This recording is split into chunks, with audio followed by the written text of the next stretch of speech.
আরজি করের নির্যাতিতার আর বন্যায় ক্ষতিগ্রস্তদের উদ্দেশ্যে 1 মিনিটের নীরবতা পালন নতুন কংগ্রেস সভাপতির। পশ্চিমবাংলার কংগ্রেসকে মজবুত আর শক্তিশালী করা প্রাথমিক দায়িত্ব।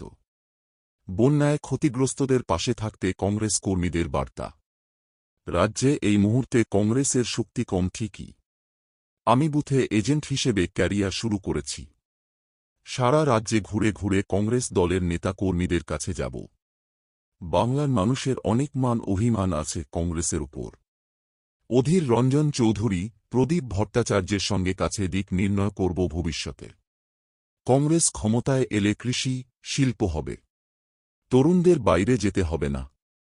নারী নিরাপত্তা বাড়বে। কর্পশনের বিরুদ্ধে লড়াই বাড়বে। আমি নয়, আমরা কংগ্রেস। নতুন স্লোগান। সকলকে নিয়ে চলার বার্তা। বামেদের সাথে জোট প্রসঙ্গে ভবিষ্যতে সকলের সাথে কথা বলে সিদ্ধান্ত নেব। শরিক তৃণমূল বামেরা ইন্ডিয়ায়। রাজনৈতিক আসন সমীকরণ আর রাজনীতি আলাদা। জোটও যদি হয় নিজের দলকে প্রায়োরিটি। মানুষের সঙ্গে আমরা।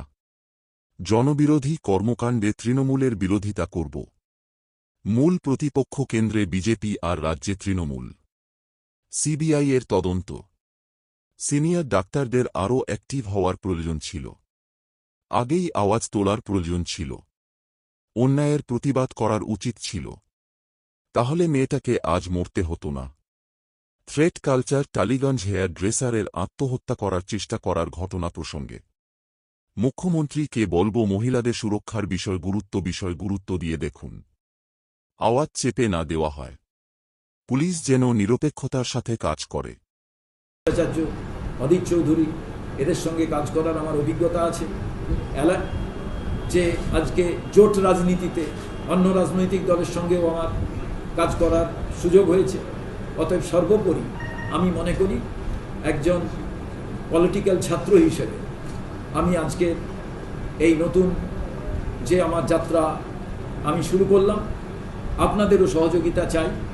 তার কারণ pen is mightier than boom, এবং সেই ক্ষেত্রে তো আপনারা আপনাদের সহযোগিতা প্রত্যেকটি কোণায় পাবো। আগেই আমি বলেছিলাম 3টে মানুষই যে কোনো খবরকে কুইক নিয়ে আসতে পারে।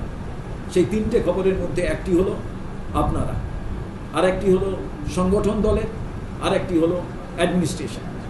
অতএব আমাদের কাছে অ্যাডমিনিস্ট্রেশন নেই, আমাদের কাছে ভরসা সংগঠন। সেই সংগঠন দুর্বল, তাকে শক্তিশালী করতে হবে। এবার বাকি থাকলো আপনারা। অতএব আপনাদের ওই পেন আর আপনাদের এই বুম আর ক্যামেরা যদি নিশ্চিতভাবে সঠিক তথ্যকে বহু জায়গায় তুলে আপনারা এমন কাজ করেছেন যে রাজনৈতিক দলের আগে মানুষ আপনাদের কথা নিয়েই চর্চা শুরু হয়েছে এবং সেখানে অন্ধকার থেকে আলোর দিশা দেখা গিয়েছে। তো আগামী দিনে আপনাদের সেই, আমি মনে করি অন্ধকার থেকে আলোর দিশা দেখাতে আপনারাও সেই সঠিক তথ্য এবং ইনফরমেশন খবরের আকারে আমরা পাব, যার মধ্যে দিয়ে পশ্চিম বাংলার সার্বিক উন্নতির কথা আমি ভাবি। রাজনৈতিক দল কোনো সময় রেজাল্ট খারাপ করলো ভালো করলো এটাকে আমি মাথা ঘামাই না। আমি মাথা ঘামাই কিসে জানেন? আমি যেহেতু সর্বভারতীয় ক্ষেত্রে রাজনীতি করেছি, তাই খোলা মনে আপনাদের কাছে বলছি, একটি রাজনৈতিক দল কিছুদিনের জন্য ক্ষমতায় থাকবে, কিছুদিনের জন্য ক্ষমতায় নাও থাকতে পারে। কেউ মুখ্যমন্ত্রী প্রধানমন্ত্রী হবেন, কিছুদিন পরে চলে যাবেন। কিন্তু একটা জায়গায় যদি একটা সিস্টেমে কোথাও কালির দাগ লাগে, তখন সেই জায়গাটা ভয়ঙ্কর খারাপ অবস্থা হয়। হয়তো মন্ত্রী চলে যাবেন, মুখ্যমন্ত্রী চলে যাবেন, প্রধানমন্ত্রী চলে যাবেন, কিন্তু ওই যে কালির দাগটা, ওই যে সাফারিংসটা, সেটা জেনারেশন বাই জেনারেশন ভুগতে হবে। এই জায়গাটা পশ্চিমবঙ্গে শিক্ষাক্ষেত্রে হয়েছে, এই কাজটা পশ্চিমবঙ্গে রেশনের ক্ষেত্রে হয়েছে, এই কাজটা পশ্চিমবঙ্গে স্বাস্থ্যক্ষেত্রেও হলো, হেলথেও হলো। ঠিক একইভাবে আপনারা দেখবেন যে এই হেলথের ক্ষেত্রে ব্যাপক কেলেঙ্কারিতে কিন্তু মধ্যপ্রদেশেও এই ঘটনা ঘটেছে। আর আজকে মহিলাদের উপরে মানে সারা বাংলা জুড়ে আপনারা যা চিত্র দেখছেন, আমি যেহেতু অল ইন্ডিয়া